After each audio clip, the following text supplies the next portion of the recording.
how much salary I'll get. Ask them about the organization. Okay, what is the strategy going beyond 2 years? What can you do in the next 3 years? Things like that.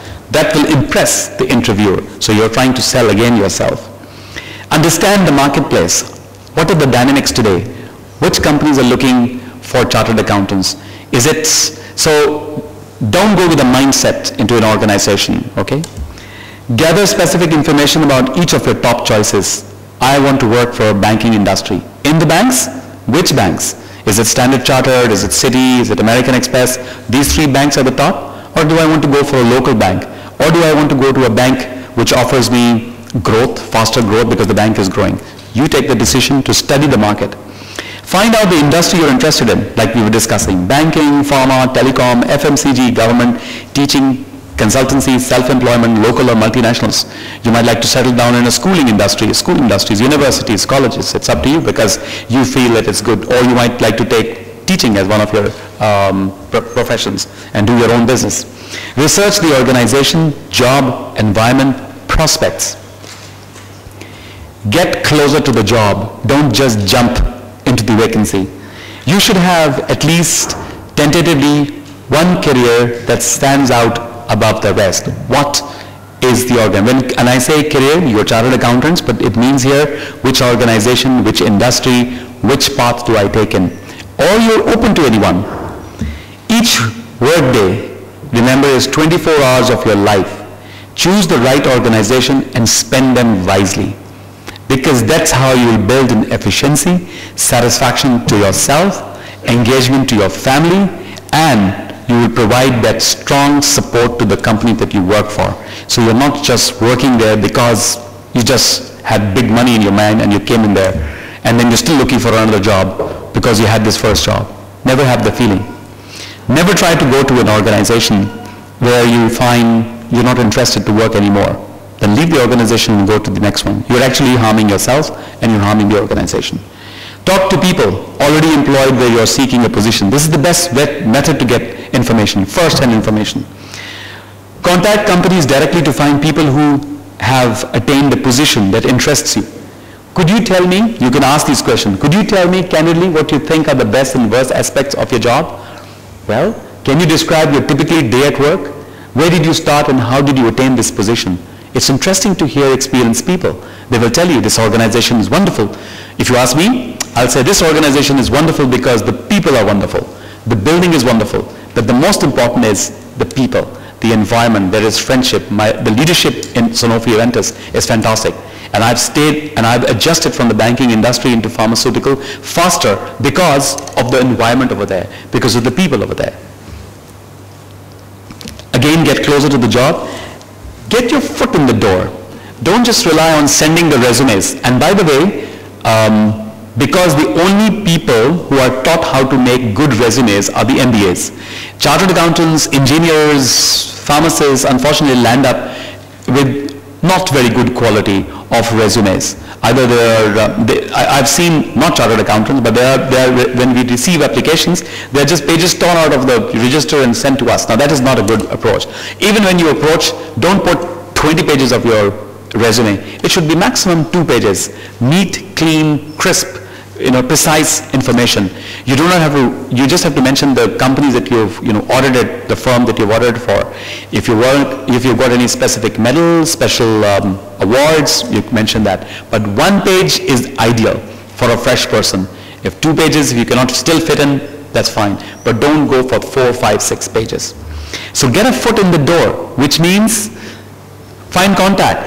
Okay, I'll contact Mr. Rahim and then say, can you find me a link into Sanofi Aventis? He'll say, okay, fine, here it is. So foot in the door, at least go and meet the HR person first time. So you'll have an idea. The company will have an impression. Because we may receive hundreds of applications, so who to call? So we have to base something on what? So sometimes referred candidates, not the people who have been specially projected or special catered candidates, not like that, but it's just finding a way into that organization. People needs and abilities to change over time, so remember to examine your career every few years. Like I said, you're a chartered accountant, of course, the highest salary you will probably get in finance, but you'll get it. not necessarily, but you can also go into the departments. After 4 or 5 years, when you have had a strong base in a multinational organization working in finance, look for something that, should I want to do something else, go into supply chain, look into marketing. Do I take an evening class in MBA also and see what the other aspects are? Do I want to go and see human resources? Why not? My first boss at Engel Chemical was a chartered accountant, and he was head of human resources. For a very, very long time, he was in human resources. And then he went back to into finance. So, you know, those kind of things, aspirations, so don't lose sight of that. You may start out in one profession, but eventually find your best match in something completely different. It can happen. So don't get stuck to that. So if you like, people leave organizations, they pick up their own consultancy, they have their own business. You can even start up anything that you want to do, but do what you want to do. Focus on your needs and keep researching your options. You will find a career in an organization that is fulfilling both creatively and financially. Ultimately, you have to land up in a position that satisfies you. I mean, you are there to support functions, sales and marketing, right? So you have to be a good negotiator kind of thing, or implementer, and at the same time you be able to ensure that people they look upon you as an advisor, as a key person in the organization, not just a person as you were auditing all your life. So you're just cutting people off. That's something that you need to sell about. So get the job that you want. Choosing the right industry, and I repeat again, it's very important. Choosing the right industry and organization can be difficult. It's not easy, especially in a job market like Pakistan.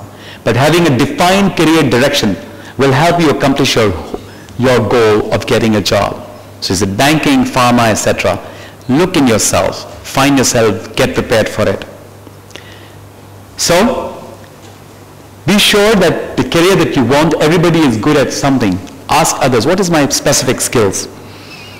Take the time to really consider and decide what your priorities are. Expected salary, distance you when you want to travel, or security. So what is it? Is it the salary? Sometimes you would say that, okay, this is a position in Islamabad and it's giving me 4 lakh rupees vis-a-vis the position in Karachi which is giving me 1 lakh rupees. So your priority could be your location. So don't sacrifice it what you want to do. I mean, if it is reasonable amount, fair enough, I've given a big gap. So go for the position, the location, or is it security? Some people don't even take the offer because the job could be far away from your home. So that's your priority. But you need to decide that. Decide whether you want to aim for a goal which may be risky and difficult to achieve, or choose a safer option. I just want to settle down in a cushion kind of an environment. So an easy environment, small organization. I don't want to go very challenging environments, big multinational companies. That's your choice. But look at that, what kind of a person you are. If you're satisfied, it's up to you. Get some additional training or education before you can start work in your chosen field. This is important. Learn about, like I said, learn about your skills, relationship skills, know a little bit about marketing, know a little bit about human resources. If by the time you get into the job, of course, it could be immediately right after you are qualified into a CA, then what you should do is that you should say, okay, to the organization, I want to know about marketing. Let me do a certificate course in one of the business institutes on marketing, on supply chain, on HR, and more on leadership development. So get involved in those things. Enrich yourself professionally. Know who you are and not just your name. So exactly it is important that what is that I need? What are your interests? Are you cheerful, bubbly, and a people person? We've discussed that a little bit. If you have an idea of what you want to do, read up on it. Head for the library or surf the web. Again, read it, research the company. Find out about yourselves. Do not assume. Again, I say the market has become comparative. So do not assume that because I have the CA, I'll go into the organization, I will be the top guy over there because the market pays very high to the CA, because the CAs are less in the market, so I know the company will be at my risk. No, it doesn't happen that anymore like that. You've got to be. Sometimes you get a refusal from a company. Why did you get a refusal? You're a chartered accountant. There must be some reason. You probably didn't do well in the interviews, so you need to find out about that, or probably some other reason. So learn about it. Be sure you know what you're looking for. Tailor your CVs. And the other important thing is, because you don't learn, and usually management students learn this, when you're going for an interview, ask someone, a senior or a friend who's working somewhere, to take a mock interview. How